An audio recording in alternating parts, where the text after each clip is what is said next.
लागू करो, लागू करो। अरे युद्ध से रेगुलेशन लागू करो, लागू करो, लागू करो। हर जातिवाद मुर्दाबाद, मुर्दाबाद, मुर्दाबाद, हर जातिवाद मुर्दाबाद, मुर्दाबाद, मुर्दाबाद। हर रोहित एक्ट लागू करो, लागू करो, लागू करो। हर रोहित एक्ट लागू करो।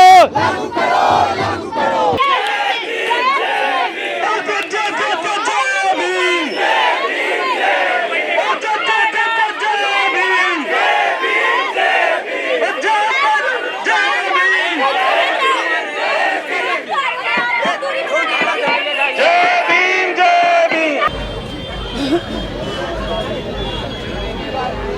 सब लोग इधर आ जाइए।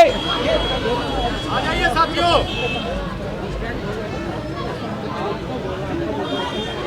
सब लोग इधर आ जाइए।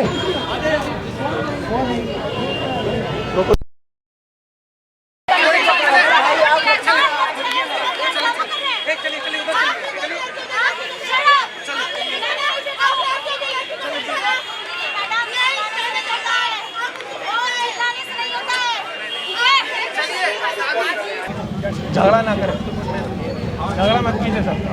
Women comrades, please. You can speak.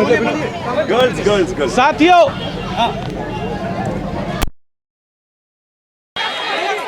साथियों इधर आ जाइए। वो करेंगे साथियों, सब लोग इधर आ जाइए। आप उधर इंडल मत होइए, सब लोग इधर आ जाइए। साथियों इधर आ जाइए। सब लोग इधर आ जाइए। लागू करो, लागू करो। अरे युद्ध से रेगुलेशन लागू करो, लागू करो, लागू करो। हर जातिवाद मुर्दाबाद, मुर्दाबाद, मुर्दाबाद, हर जातिवाद मुर्दाबाद, मुर्दाबाद, मुर्दाबाद। हर रोहित एक्ट लागू करो, लागू करो, लागू करो। हर रोहित एक्ट लागू करो। लागू करो, लागू करो।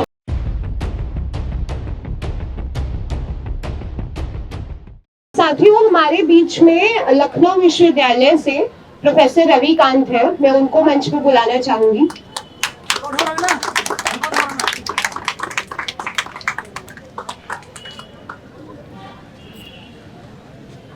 जय भीम साथियों, यही फर्क है हमारे डेमोक्रेटिक होने का और उनके अनडेमोक्रेटिक होने का। जब वो विरोध कर रहे थे इसका, तब हम में से कोई नहीं आया। आपको अपनी बात कहने का हक है, लेकिन आज जब वो तमाम छात्र जो इस रेगुलेशन को वापस कराना चाहते हैं, वो जब आंदोलन करते हैं तो उनको डिस्टर्ब करने के लिए आरएसएस अपने छात्र संगठन को भेजती है। और मैं ये मानता हूं कि ये जो पूरा घटनाक्रम हुआ जिसमें यूजीसी रेगुलेशन का विरोध किया गया, आप तमाम छात्र हैं और इस बात को जानते होंगे कि आपके साथ पढ़ने वाले वो तमाम सामान्य जाति से आने वाले छात्र उस विरोध प्रदर्शन में शामिल नहीं थे। मैं लखनऊ यूनिवर्सिटी में पढ़ाता हूं, मुझे मालूम है कि वहां पे कितने छात्र ऐसे थे जो आशंकित थे, जो उस प्रोटेस्ट में शामिल थे। ये केवल एक पार्टी विशेष का, अब देखिए उसमें कौन शामिल था उस विरोध प्रदर्शन में? एक करणी सेना शामिल थी जिसका विश्वविद्यालय के प्रांगण से कोई लेना देना नहीं है। वो हो सकता है कि कल लाठी लेकर के जरूर पहुंचे 14 फरवरी को। जिन्हें इस देश में प्रेम और मोहब्बत से घृणा है, वो लोग साहब के यूजीसी रेगुलेशन का हम विरोध करने के लिए आए हैं। एक बाबा आया था कि साहब हमें तो मरने का अधिकार दे दीजिए, उसका लग रहा था बहुत ज्यादा उत्पीड़न हो रहा है। और उसी तरह से केवल एबीवीपी ने इसका विरोध किया है। वो छात्र कतई आशंकित नहीं थे। और आशंकित क्यों हो, जब वो न तो उत्पीड़न करना चाहते हैं ना इस तरह से अत्याचार करना चाहते हैं, तो उन्हें काहे का डर है? इसका मतलब है कि जो लोग इसका विरोध कर रहे थे इस रेगुलेशन का, वो ये चाहते हैं कि जो हमारा सदियों से चला आ रहा उत्पीड़न का अधिकार है वो बरकरार रहे। वो जाति के आधार पर गालियां दे, वो तमाम प्रोफेसर जो जाति के आधार पर मूल्यांकन करें, जो सरनेम देख करके नंबर उनको दोए, जो इंटरव्यू में नंबर देते हुए असमानता और अन्याय करें, उनको डर था। डर क्यों होना चाहिए? और अब जब हम लोग सड़कों पर हैं, हम लोग आंदोलन कर रहे हैं, तो आश्चर्य तो ये है कि कितना मीडिया चैनल्स दिखा रहे हैं, हमारी आवाज कहाँ है।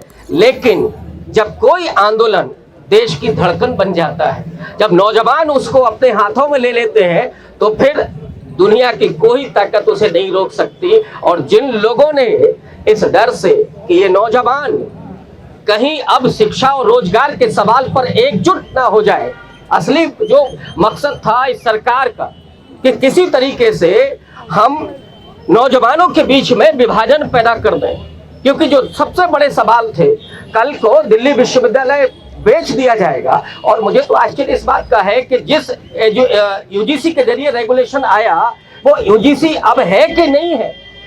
यूजीसी की स्थिति क्या है इस समय, जरा बताइए मुझे। यूजीसी जो फंड करती थी, उसका फंड करने का अधिकार खत्म हो चुका है, और अब जो फंड मिल रहा है विश्वविद्यालयों को, वो कर्ज बतौर कर्ज मिल रहा है। तो इस सरकार की जो मंशा है कि किसी तरीके से दिल्ली विश्वविद्यालय हो, जेएनयू हो, जामिया हो, लखनऊ विश्वविद्यालय हो, इन तमाम विश्वविद्यालयों पर इतना कर्जा हो जाए कि कल को 10,000 करोड़, 1 लाख करोड़, 10 लाख करोड़ हो जाए, तो फिर सरकार ये कह दे कि साहब हमारे पास तो पैसा नहीं है देने के लिए, अब आपका जो कर्जा का है वो ब्याज ही हमको दे दीजिए। तो उस वक्त क्या होगा कि ऐसा करिए, दिल्ली विश्वविद्यालय अडानी साहब को दे दीजिए। दिल्ली विश्वविद्यालय अब अडानी साहब चलाएंगे, उनके नाम से ये विश्वविद्यालय होगा। ये जो साजिश चल रही थी, उस साजिश में नौजवान शिक्षा और रोजगार के सवाल पर कहीं एकजुट होकर के खड़ा न हो जाए, इसलिए ये खेल रचा गया पूरे तरीके से। यूजीसी रेगुलेशन जो आया था वो आज का नहीं था। और मैं तो ये सवाल पूछता हूं उन लोगों से जो उधर खड़े हैं कि साहब 2012 का रेगुलेशन तब से लेकर के अब तक चला आ रहा था, कितने लोगों पर अन्याय हुआ? तब लोग क्यों आशंकित नहीं थे? आज आशंकित क्यों हो गए? और मुद्दा क्या बनाया जा रहा है कि इसमें ओबीसी को क्यों जोड़ा गया है? माने आप उसको कुर्मी कहे, तेली कहे, उसको अहीर कहे, तो आपको कोई दिक्कत नहीं है। अभी प्रधानमंत्री को तेली कहा जा रहा था, जब उसको तेली कहा जा सकता है, तो इस देश के विश्वविद्यालय में पढ़ने वाले विद्यार्थियों को क्या कहा जाएगा? और विद्यार्थी तो छोड़ दीजिए, प्रोफेसर्स को क्या कहा जाएगा? मैं तो जेएनयू में पढ़ता था, जब मैं लखनऊ यूनिवर्सिटी में पढ़ाने के लिए गया तो मुझे तो लगता था कि मेरी जाति खत्म हो गई।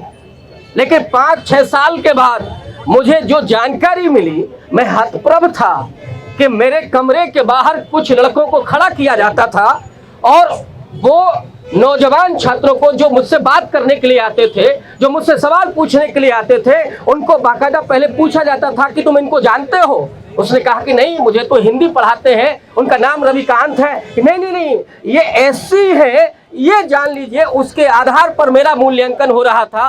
तो जिस व्यवस्था में, चाहे आप प्रोफेसर हो, चाहे कलेक्टर हो, चाहे आप थाने में सिपाही हो, जब जाति के आधार पर आपका मूल्यांकन होता है, तो उस समय इस तरह के रेगुलेशन की जरूरत होती है। और मुझे तो ये लगता है कि ये रेगुलेशन अभी अपर्याप्त है।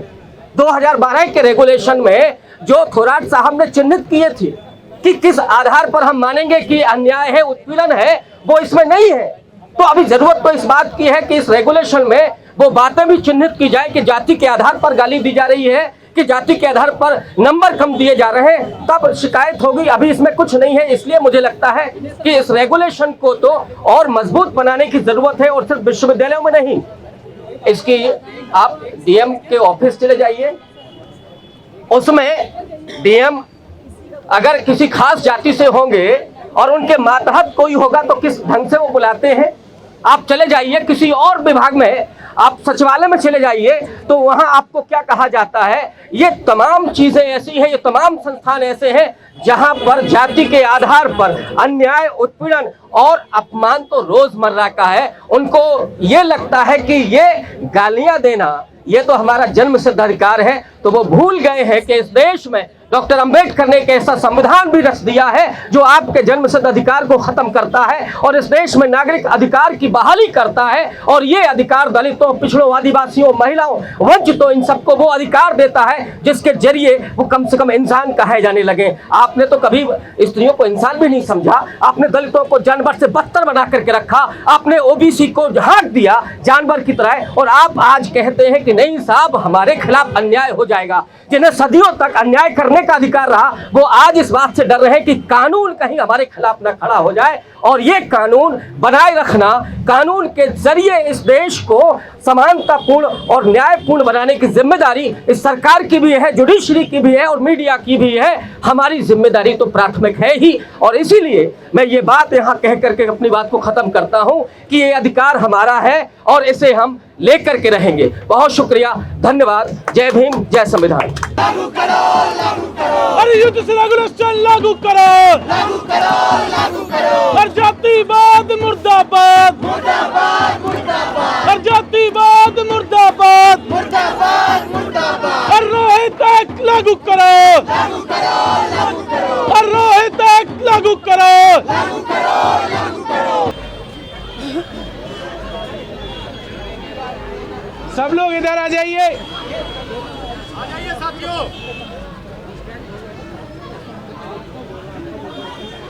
सब लोग इधर आ जाइए।